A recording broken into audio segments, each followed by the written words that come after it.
Hey folks, Eric the old Jarhead here. After the first day of milling up those 26 logs, it was time to get back at it early the next morning. We started about 7:30 in the morning after getting the mill set up, got to put a new band on, get things lubed up and ready to go, and get a log loaded up on the mill, and then it was back to making 1x8.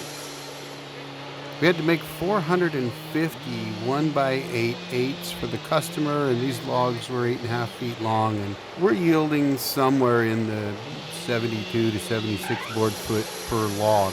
And honestly, on a Wood Mizer LT40 with simple set and hydraulics, it's really not difficult to do this.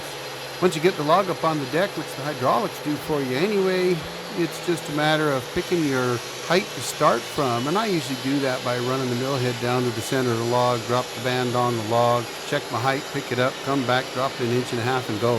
That usually works really well, actually.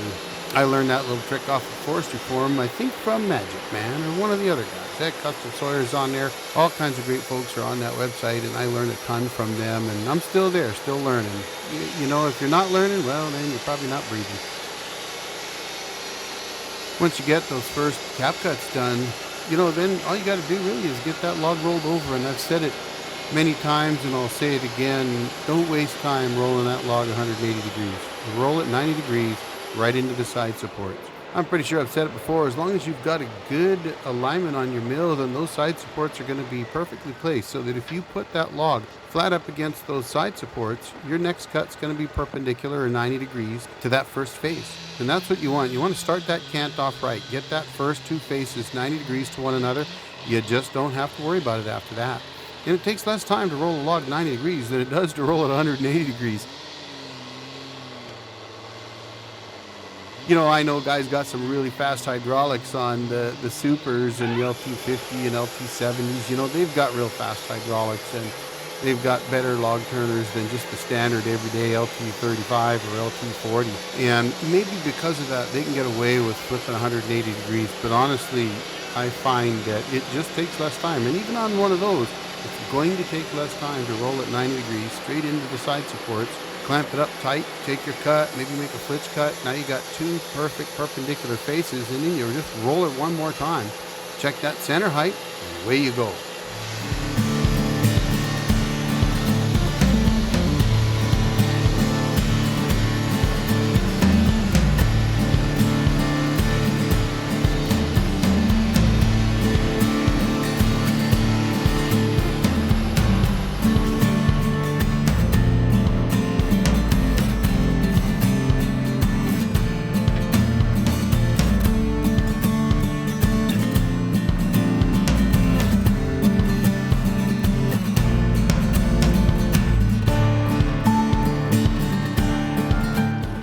Sometimes you end up having to use the log clamp to help the log turner. If the log turner's not doing its thing and getting that log turned up for you, you just bring the log clamp underneath it and give it a lift and a twist by rolling it back a little bit while you're moving up, and it'll roll over just like that. Easy as pie.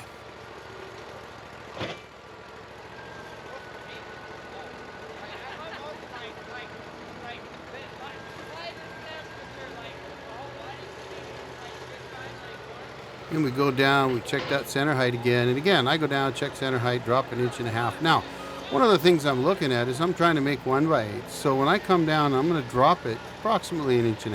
But I'll tell you, if 1.5 inches is, say, 9.5 inches, well, that's not going to do me any good. So I'll drop it to 9 inches, set my simple set, take that slab cut out, boom, come back, drop her again, it'll come down to 8 inches, take that cut out, and now I've got 8 inches wide. And, you know, one of the other things I've talked a lot about is hooks to the right.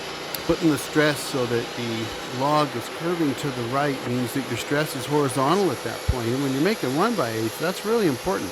It's really important when you make anything, frankly. But the truth is, when you're making 1x8, you don't want them to crown. You want them to face bend. You're going to nail them down for your fencing anyway. So if they got a bit of a face bend, you can take that out. And that works for paneling, flooring, anything like that. So, you know, when you watch me running this mill and I start with that stress horizontal hooks to the right, I'm going to roll it up. Now I got vertical stress. I'm going to roll it again. Now I have horizontal stress.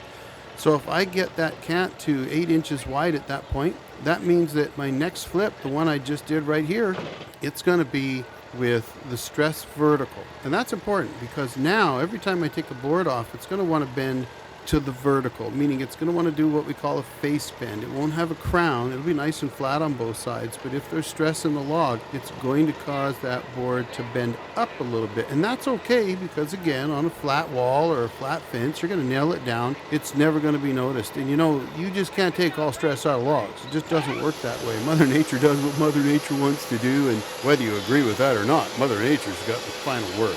You just got to learn to work with Mother Nature, work with the logs.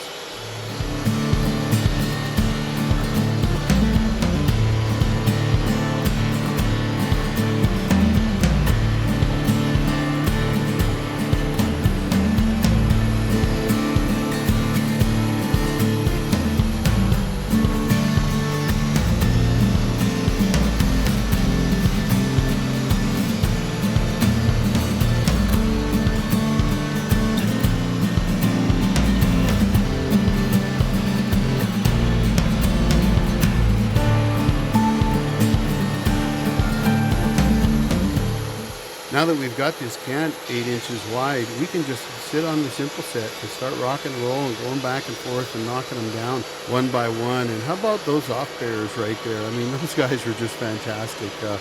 One of them is actually the daughter of the guy I was working for, and the other one is a trucker that works for him, I believe. And they were just rocking, just pulling them boards off every time. I got a board made, maybe two sometimes. They're just yanking them right off the mill, and away we go. And that just makes life so great.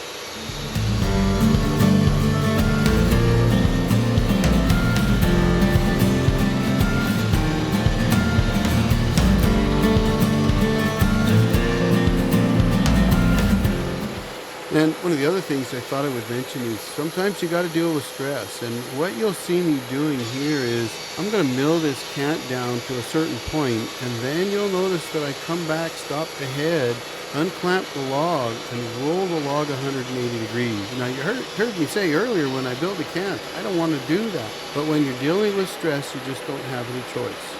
What I'll do is, depending on the amount of stress I'm dealing with, if it's really not very much and you're making something like fence boards that if they're a little bit off in the middle or on the outer edges or something, it's not going to make much of a difference. Then you can get down to a point, and if you see the board do what I call popping, basically, where it just lifts a little bit in the middle or on the outer edges, that's the stress talking to you.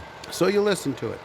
If it's doing that, that means the cant wants to do that. So what you do is you just flip that thing 180 degrees and take your next board off.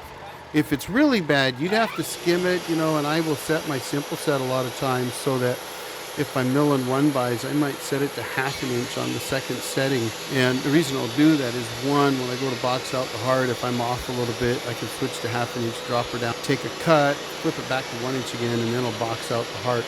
But otherwise, sometimes when you're dealing with stress, the cant has lifted in the middle or on the outer edges, and your board will have quite a wow in the thickness. It might be thick on the ends and thin in the middle, or thick in the middle and thin on the ends. And so I'll drop it 1/2 inch, take a cut out. I call that a skim cut, just to skim out that stress. Get back on the 1 inch simple set and drop her down again, and away you go.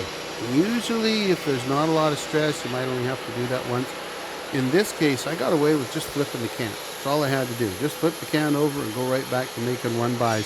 There wasn't enough stress in it to matter, but because I saw some stress, I knew that I needed to flip that cant over and start pulling off the other side. Otherwise, what would happen is that cant would really start to move as you get thinner and thinner off that top side. But I got lucky. I was able to flip it 180 degrees and just go right back on the simple set, start knocking down 1-bys again.